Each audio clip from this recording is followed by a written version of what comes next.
really don't know how anyone can take me serious right now, but there it is. We're environmentally friendly. We repurpose and reuse things. Woo. Woo.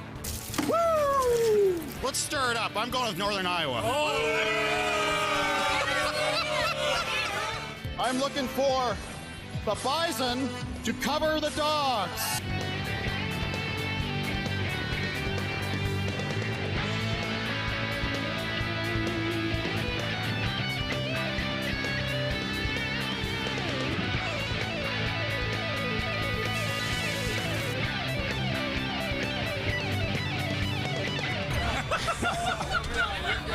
Where's the bell? I think I'm a bad mix between Tom Landry and Ric Flair right now. I'm kind of a prop mess. I can't even look at you. I'm going to have to look this way, actually, to talk to you. This is going to be a total surprise for me. Like you, the fans, I'm going to see this when this video blog runs, so I hope it's good.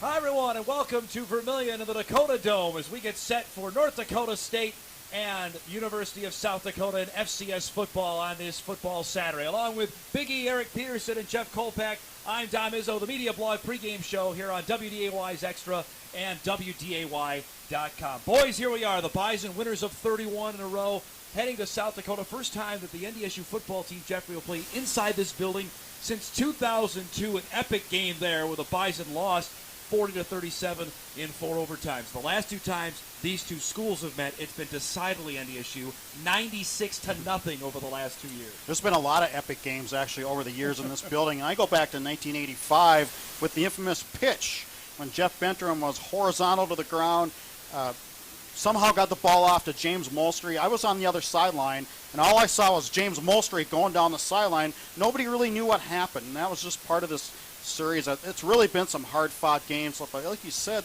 last 2 years, not so much. I think a big part of that is the Division I transition timelines of these two schools. NDSU made the move in 2002, starting in 2003. USD waited. Actually, the Coyotes right now are only in their second year of full membership, and they've taken a long time to catch up. And I think NDSU's success that it had in the reclassification was a little bit of a mystery, I think, when you look at it. A little bit of an anomaly, but and the Coyotes, I think it's more reality in the whole scheme of things. Big E, here we go with NDSU. Their offense, its offense is unbelievable the last couple weeks, blowing out Southern Illinois, and then just I thought they played their most complete game of the season, Jeff, last week against Indiana State. What have you seen over the last 2 weeks that's really turned the tide for them? I think passing. I think Carson Wentz's accuracy is improving. In Southern Illinois game, I think they made an effort to go downfield more, even when they missed on those shots early in the game. They drew some pass interference penalties. Zach Vrah, looking back to 100% last week, has played a big role. Trevor Gebhardt making that big play against Southern Illinois. So I think Carson Wentz is starting to get comfortable with his weapons, and it's showing up in gameplay. And penalties. There's not a lot of the penalties that they had earlier in the season. You know, those 5-yard illegal motions, some of those drive stalling stuff. They didn't have one penalty up front on the offensive line last week. And like that's a good point, because 1st and 15 is a big deal for this team. No doubt. They're going to take shots downfield, but their bread and butter is grinding it. So if it's 1st and 15, they get a 5-yard gain on first down, and then 2nd and 10. Well, 2nd and 5 is a lot better for 2nd and 10 for the way this offense is constructed. We've got a busy pregame show to come. Of course, we'll do our pick'em segment at the end, which Jeff and I thoroughly enjoy. Mick Gary will join us from the Sioux Falls Argus Leader. We'll get his take on what's going on inside with USD football and where this program is going. You kind of hinted at that here off the top. And also, USD Athletic Director David Herbster will join us as well. He's a former Bison alum. He's taken over this program. A lot going on here, Jeff. Right outside the Dakota Dome is obviously the construction is going on of the new basketball facility. There's a lot of money in this program. I'm curious to see how much is going to get filtered here to football. Well, and they're going to need more money. It's the program, the football program specifically, still not fully funded. You're talking about assistant football coaches, their salaries. There's been a lot of turnover, I think, and you need to pay these guys. That's one thing that NDSU did so well in the reclassification is they went right to 63 scholarships, which USD has now, but they also funded their offices, their staff, and their support staff, and that's such a huge deal. And that's why NDSU got so far ahead in some of these other schools. That's really been the key factor. And that's like you said, a lot of people that go fully funded, they just look at scholarships. Well, it's Right. more than that. Oh, now. yeah. It's facilities, it's the offices. You look at the big time Recruiting level. budget. Yeah, recruiting budget. How many trips you take and all this stuff. Like you said, USD. We talked about it on our radio show earlier. They're building that new facility here, and it's going to kind of alleviate some of the pressure off this building. Because as we look behind us right now, there's basketball practices going on this morning. There's volleyball practice on the second floor. There's a track surrounding the field. I think that gets quite a bit of use.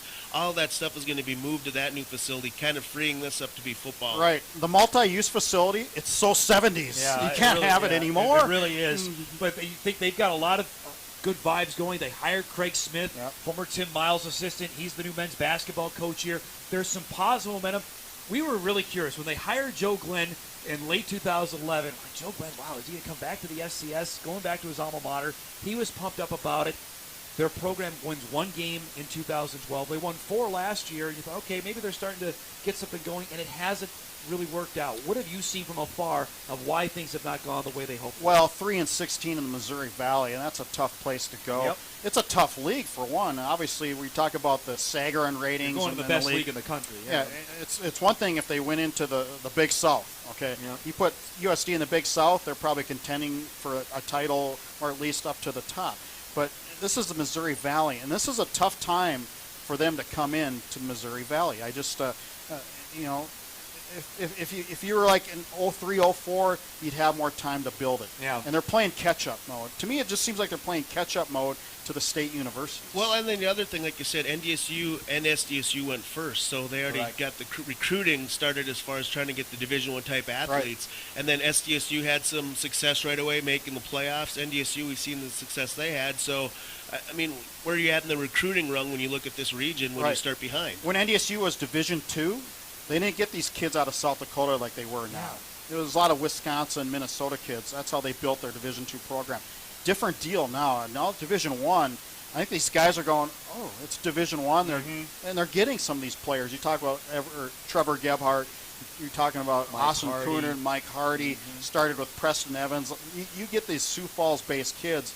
I think that's been a big reason. A couple of those Sioux Falls kids you mentioned, Gebhardt and Hardy playing in their final games in the state of South Dakota. I know both of them are eager to have big games today. Austin Cooner is a redshirt freshman who's played quite a bit up front on the offensive line. Had a high ankle sprain last week against Indiana State. We'll talk to Chris Kleiman here in a little bit to find out his status for today's game. I think he's been trending this way. He's been getting better.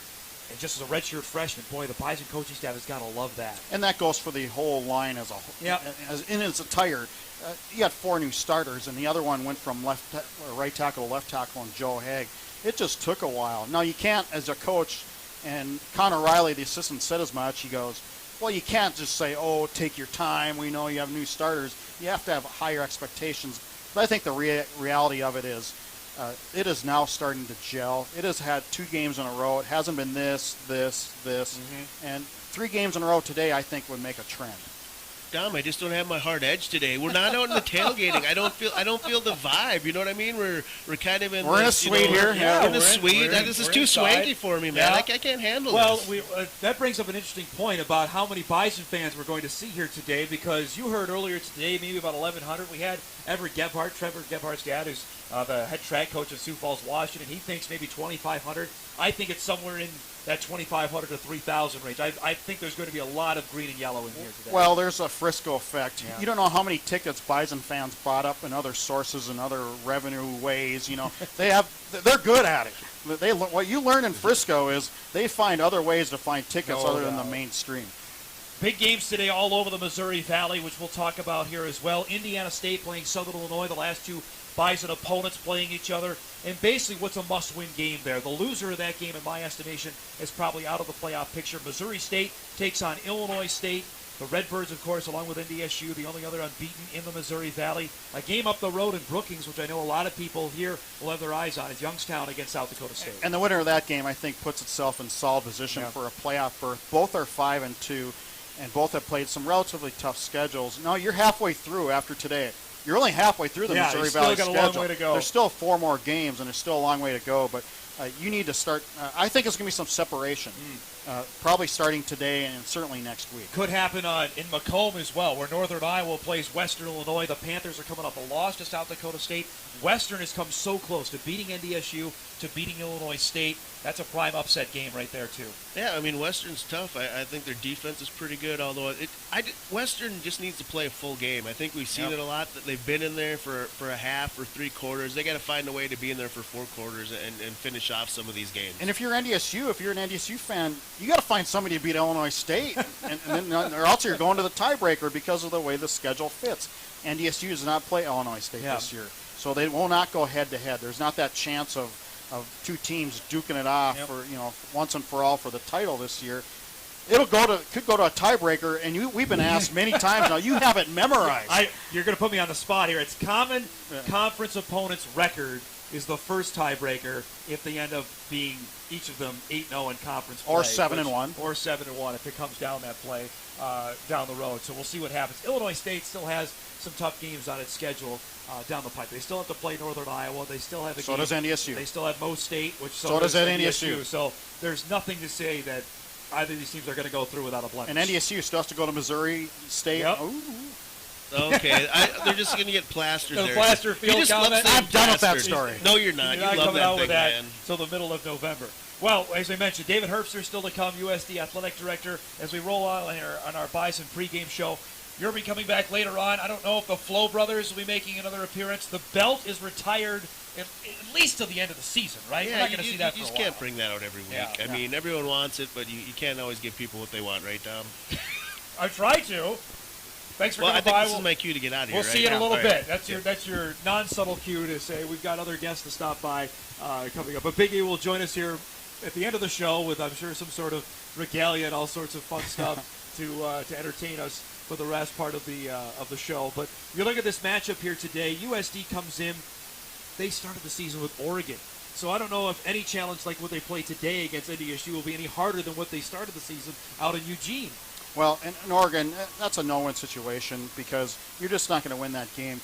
And that's what, again, we talked about the transition. NDSU was able to schedule some of these winnable FBS games, some of those MAC teams who will no longer, call in or return a call to schedule them, or even the Sun Belt. Yeah. No Sun Belt team is going to play NDSU right now. Well, our sex appeal here on the pregame show just went through the roof as we're joined by the one and only Mick Gary from the Sioux Falls Argus Leader, covers USD football. It's good to see you, my friend. How's it going? Great. Well, Pleasure to be here, Don. This is going to be a big deal today here as NDSU takes on South Dakota. First time the Bison have been in this building, Mick. This is the first time I've been here. First time since 2002 that the Bison are here. USD, they beat Northern Arizona. Jeff and I talked about this in our radio program. They're 2-1. Jeff and I both thought, okay, Joe Glenn's starting to get the ball rolling. It hasn't worked out. What have you seen? Well, it's funny with this year. You have kind of the word slump comes up, and it's almost in reference to like a shooting slump or a hitting slump where you can't put your finger exactly on. I think most of the time when you lose 3 straight games, you can point to like, okay, our line is no good or something like that. This one has been the weakness has been wandering around and made it, I think, kind of tough, and maybe with the coaching staff, kind of just don't quite understand exactly what's going wrong here.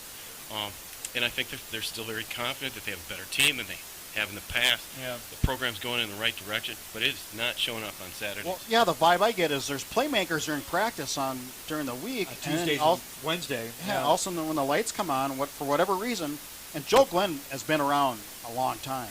And your interview with him after the Missouri State game was quite striking, I thought. He looked exasperated. It was, and I think that sums it up right there. Yeah. If you look at that, that is how the coaching staff is, because they just don't quite know what they should be doing here to get see what they deem people very capable of winning games in this league, and they're not doing it. And that lack of a big play that just never shows up, hasn't shown up in 3 games offensively or defensively or on special teams, just hasn't shown up. And in this league, those become very conspicuous in games, especially with a lot of parity for most of the teams. I know why USD played Oregon to start the season. That was a nice paycheck that can go to a lot of things, not just with football, but a lot of the athletic programs. But how beat up did they come out of it? Obviously, Kevin Earl got hurt. He didn't play for 4 or 5 games after that. I know he came back for the Northern Iowa game a couple weeks ago. But how long range did it hurt this team rather than help them by getting the exposure and getting the paycheck? I don't know that was a huge factor. Oregon's not a team that beats you up. Yeah. They win games. They They're win not on style, right? And that was, yeah. I think, the point that Joe Glenn made after that game is that they're not going to run us. They didn't run us over. They just threw the ball over their heads and all those things that Oregon does. And certainly that Earl injury was something that has had an effect on the season. Even since he's come back, he looks like he's not quite where they thought he was going to be. But other than that, I don't think there was any real serious injuries out of that. I think just the idea that you got to get a team revved up for this big deal that they've never been a part of before, and then your season starts after that. I think there can be maybe a mental or emotional fatigue that you have to deal with after something like that. So Mick and I have covered this league since the '80s, right? I mean, we've been to Morningside and all these places, Augustana, St. Cloud, and now you're going to Oregon. What was that like? That is a nice place. moving up to the big time. Yeah. They really shelter, though, their facilities. You don't get to see them. Even the beat writers out there don't get to see the Really? inside. I mean, I think they had one tour or something like that, and they saw that maybe that... You're talking about the locker room and Yes, all yes, that stuff. you don't get a chance to see that. And the visitors' press conference was this little circus In a shack. carnival tent in the parking lot, literally. And they had a bunch of machines going. Yeah, You that could- reminds me of what happened Phil, at K-State. Phil right? Knight doesn't care about opposing media. Were you doing it? that was the message sent, that they didn't care about anything. Outside of They could- Oregon. And good for them. Speaking of facilities, obviously we're seeing what's going on next door here to the Dakota Dome. Craig Smith hired. I know there's a lot of optimism around the basketball program.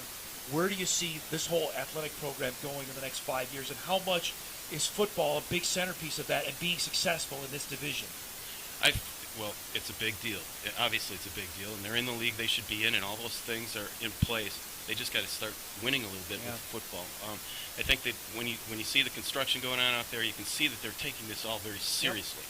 And that, if you're a Coyote fan, that would be something you would be heartened by, that they're doing all the things they can do to make sure that they're staying up with everybody else that they're going to be competing against. And that's a big deal. The facilities here, the office facilities and stuff, it's all in here, and it's so cramped. Right. And that's a part the fans don't see. But once the new facility comes in there, everybody's going to be able to stretch out. Your coaches are going to have coaches befitting a decent Division I program. All those little things. Hey, you can't play basketball here. It's a No. football field. It's, You know. I'll say this, though. Amy Williams did an unbelievable job with the USD women going to the NCAA tournament last year. That team, they're trending up. They're in the Jacks, I think, are the two top teams in the Summit League in women's basketball. It's funny because it kind of ended up that way toward the end of the NCC, too. There were some really solid teams. Certainly North Dakota was very tough there, too. But yeah, definitely, Amy is really, I think she was like third or fourth pick for the job. And she took over, and it was obvious right away that she really knows what she's doing. Before we let you go, expectations first, crowd-wise, and give us a prediction on the game. I don't know that there's going to be a huge student appearance. It's pretty nice out here, outside. The game itself, I'm looking at 4 touchdowns. The Bison have not crushed teams this year. There have been some very civil scores in these games they've won, and that would be a reason why I would guess this year take that 54-0 scenario. Yeah, I don't think you're going to see that. Yeah. And here at home, even though you're going to see 35-40% green out there, it's still going to be a little bit of an advantage for USD especially versus 2 years ago when it was supposed to be a home game and was not in any way. Yeah, that was no way. Yeah, that didn't work out so well. No That way, was shape, or right. form was a home game. Thanks for doing this this morning. We appreciate it. Enjoy the stuff. Thanks, and Mick. enjoy the game. That's Mick Gary from the Sioux Falls Argus Leader. Covers everything USD. Been doing it for a long time. Does a great job. We appreciate him giving us a few minutes here on our media blog pregame show as we roll along. We're live on WDAY's Extra and WDAY.com. Still to come, we'll have our predictions. Big E is getting his props ready. I'm not quite sure what he has. He's in still store got that here cowboy at the shirt on. I'm a little worried about it. He's cowboy tough, is what he says. What do you make of that game today with the old football coach, Wyoming and Colorado State? It's a border war. It's Colorado State is not the same team that NDSU went down and beat in 2012. Craig Bull knows Colorado State. Jim McElwain, they're 6-1 this year, and they've won 5 straight. I think CSU has a decided advantage.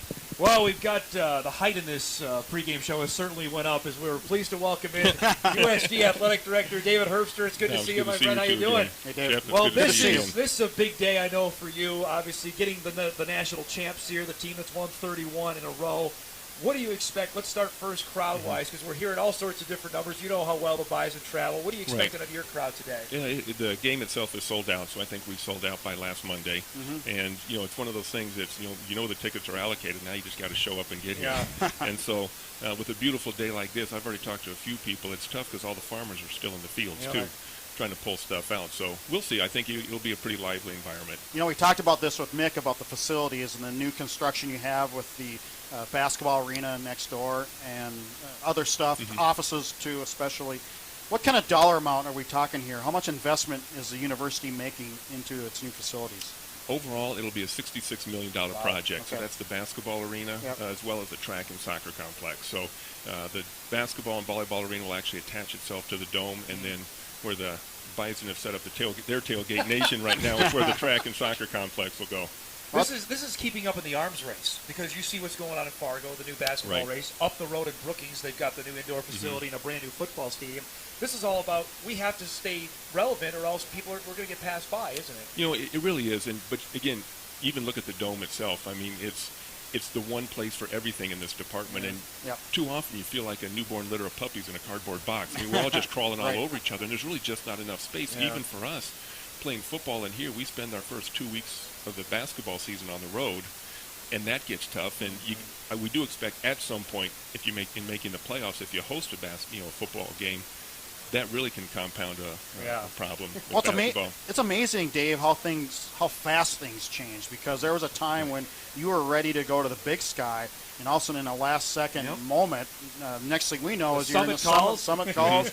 And the Missouri Valley. Take us back to that time and why that change, and has that been the right move?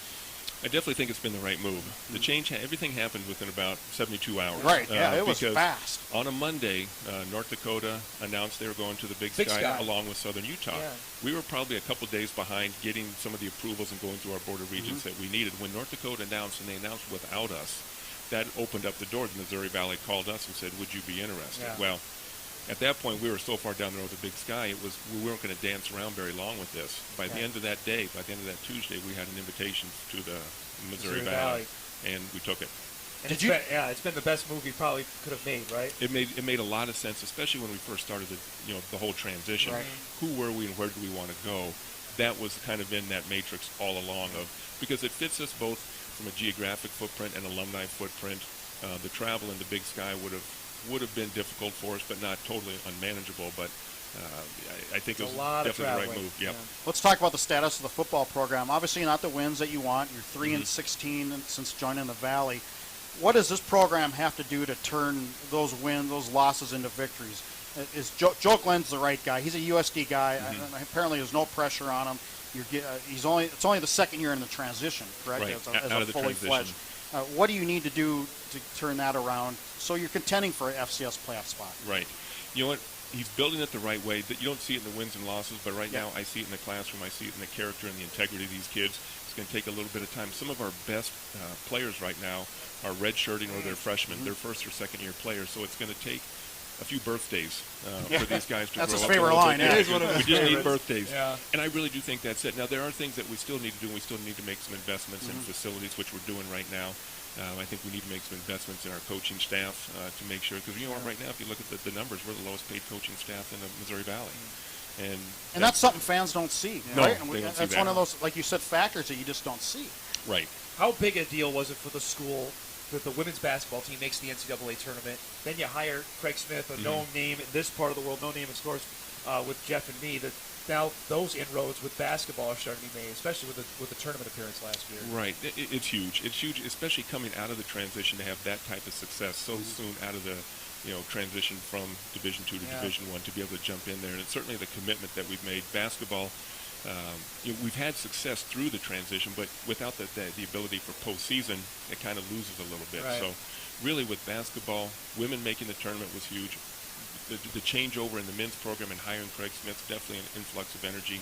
And with the new facilities being built, those are the right steps that we need to take to make sure that we are contending. Not shy about the NDSU connection. You hired Craig Smith, former Bison. You have Mike Williams, or Dave Williams, working here. You spent some time at NDSU. Right. How did that program grow? Because you guys were there during the Division II days. Right. You know what? It's funny when you win. Yeah. I mean, it comes right down to it, and sometimes it is like, it's a ball bounces one direction or another, but you build on it, you have confidence, and then you have to, the hardest thing in that whole process is sustain it. You got to give NDSU a ton of credit for being able to sustain it and not be just kind of one-hit wonders here and there. Right? Okay, before we let you go, you played Oregon this year. You going to play Alabama next? What's next up for USD and scheduling those big-time games? You going to do that again? You going to go down that road? Oregon was an interesting trip, and I think it was a great experience for the guys. And as much as that, we kind of knew the outcome of the game. I really did like the way the guys competed while we were out there. I think next year we have Kansas State on the schedule, and in 2015, and California on the schedule in 2016, and we're still trying to fill out. I know you're going to Iowa State, though, as well, a few years down the pipe, right? 2020? 2020, okay, yeah. We'll be at Iowa State. That's good regional games that NDSU has played. I'm assuming you guys want to probably copy that mold? It is. I think it makes a lot more sense for us, from a travel standpoint, from a fan perspective, from a recruiting perspective, to play those games closer to home. Thanks for giving us a few minutes. I know it's a busy day for you, and we appreciate you dropping by for us. Happy to do it. Dave Herbster. Thanks, Dave. Guys. Good to see you again. USD Athletic Director giving us a few minutes here on our Media Blog pregame show. 2 o'clock kickoff for the NDSU and South Dakota. All right, Jeff, before we wrap up today, of course, we got to get into the nitty-gritty here. I want to do a couple quick predictions before Big E comes in and lowers the boom with his prediction. The game up the road, Youngstown and South Dakota State. We mentioned it off the top. The winner of that game, boy, they're going to be in really good position. We're both on the Jacks. Why do you like South Dakota State Youngstown today? just has not done well in the state of South Dakota. I think it's the only grass field in the Missouri Valley. They're not used to it. I think it almost might be in their head a little bit. I'm looking for the Jacks. I think Zach Zenner is going to have a big day. Northern Iowa, a loss today. I think they're out. They're out of the playoffs, and that's unbelievable to say on October the 25th. They're teetering right now. 3-4 at Western Illinois. Western's been close. I think they get them today. I think they beat UNI. I think Northern Iowa, they have to figure out their quarterback situation. Yeah. They're alternating Sawyer Comorgan and Brian Carnes, and you got to go with one guy. All right, Big E's back with us. You were visiting there, and I'm sure you were getting some prop suggestions maybe for future weeks down the road. Yeah, I need some help. This is getting tough. I don't have any more creativity left. All right, let's get into the ball game here today. USD comes in. Obviously, they've been giving up a lot of points, especially in the second half, and that's where NDSU, Jeff, has thrived over the last couple of years. What do you think the biggest key is for today if USD wants to keep this game close? I think it's simple to me. USD needs to do two things, and these are two things they haven't done all year. They need to create turnovers. They've gone 5 games without creating a turnover, and they need to get some more quarterback sacks. Yeah. They have 1 quarterback sack all year. That's not going to get it done. You need to make those game-changing plays in a game like this. What do you think is the biggest key here? Is there anything that USD can do to pull off this upset today? I'm going to. One of it's sort of what Kolpak is. They have to protect the football, and they have to run the football. They can get Jordan Roberts going and Jasper Sanders. I think that's... Their leading rushers out, though. They lost their leading rusher. Juma got hurt, and he's done for the season. But they're going to have to do it. I mean, I'm not saying they can, but they got to find a way. Look at Western Illinois, the team that gave NDSU the most trouble. They ran the football. By the end of it, NDSU still won the time of possession, but it wasn't as pronounced as it usually is. You wrote about the silent count this week. Do you think that's going to be a huge factor today, knowing how many Bison fans are going to be here? I wrote about they're preparing for the silent count, not that they'll use it. There's a difference. They practice for it, and they had to be prepared for it because you bring in the number 1 team, that can take some home fans and make them twice as loud, so they're preparing for it. Will they use it? Well, if they get behind, they might have to. The nice weather may detract. We're being serious here. I mean, it's 65 degrees here in Vermilion on the last Saturday in October. It may not be many people want to be inside today. There's a nice golf course right down the road here, by the way. Golf boy over here. I know, he always gets it in. The Bison offense, we talked about off the top of the show. They have been rolling today. Tim Polisic on our radio show, though, says more King Frazier today, maybe less of Chase Morlock. I think it's directly attributed to the fact he's fumbled twice in the last 3 games. What do you make out of that decision? Well, I think King Frazier's ran the ball pretty hard, too. I mean, he's made some good decisions. He's had some really good games. I think he's more of a a changeup or a nice compliment to what John Crockett brings. He's more of that power back, so he's almost filling that O'Jury role a little bit. Crockett's got that explosiveness. He's going to spin in the hole about 8 times and try to make a move. Frazier's kind of a, put a foot in the ground and go, a one-cut type of back. You also notice King Frazier is in pass protection plays too. Yep. And a lot of first-year backs don't do. I mean, to pick that up is quite remarkable. All right, time to do some prediction segments. Mr. Peterson, you can lead off for us. What do you see here today? Well, we'll see what I see here today. You're always going to the prop bag. You always have this dramatic We got to get that pause. sponsored. What is A this? dramatic prop. What do we got here? Full disclosure, I do not know if this is a coyote. It's the closest thing I could find. I think it's actually like a red panda, but We'll say it is. it's a coyote. Okay. Red is the school color. A coyote's usually gray, but we got a little red flavor in here. In the wild, the 2 most dangerous things to a coyote are cougars and gray wolves. Okay. In the football field, probably the most dangerous thing to a coyote is a bison. I'll go with NDSU 28-13. Again? Yeah, I you the get shoulder the- to lean on here. Yeah, you get Now, I said in the paper, I thought that the Bison rushing attack, I think, is going to have a big day today. Also, I look for a defensive touchdown. They haven't had one since the Incarnate Word game. I think the secondary has a pick 6 today. I have the Bison winning 31-13. Yeah, their corners haven't had interception either. As well as they played, Yep. they've not No had an picks yet. interception. Nope. That's kind of a weak effort. I've seen better from you. What do you want? He's not getting the vibe from the crowd. That's why. Is there more than stuffed animals in this world? I've only used 2 this year. You got Okay. the dogs. What do you got the have? I go back to What last do you have? Well, there's 2 border wars Oh, today. here Is we it my go. turn? Go for There's it. 2 We gotta border wrap it wars up. in this general area of the country. We're talking about the Colorado State, Wyoming Yep. for the border marker. Then, of course, you have the South Dakota and the North Dakota State game. Well, both of these games have a connection to Wyoming. Of course, Craig Bowl is at Wyoming now, the former Bison coach, and Joe Glenn used to be at Wyoming. Wow, this is really a stretch if it takes this long to introduce. Let him say it. Only one of these programs, however, has the capability of winning today. And I will illustrate this. Oh, what do you, Oh, you wow, got a prop. poster. I had this specially flown in. Oh, Craig Ball is going to be cowboy tough today. so you're picking Colorado State? I'm taking Wyoming in the big board. I don't think Okay. South Dakota's going to win this game. So you got NDSU winning. 37-6. There it is. So you picked Wyoming in our pick'em segment? I thought we were picking this game. He's got. I was going to have it. I was going to have an autograph Get for it you. framed? Yeah. There you go. All right, folks, there's our Media Blog pregame show. Our live blog begins in about an hour on Inforum.com. Of course, check us out post-game. We'll be back here as NDSU and USD set to go. The Bison looking for a 32nd straight win. Thanks to Dave Herbster and Mick Gary, along with Eric Peterson and Jeff Kolpak. I'm Don Izzo. We'll see you after the game.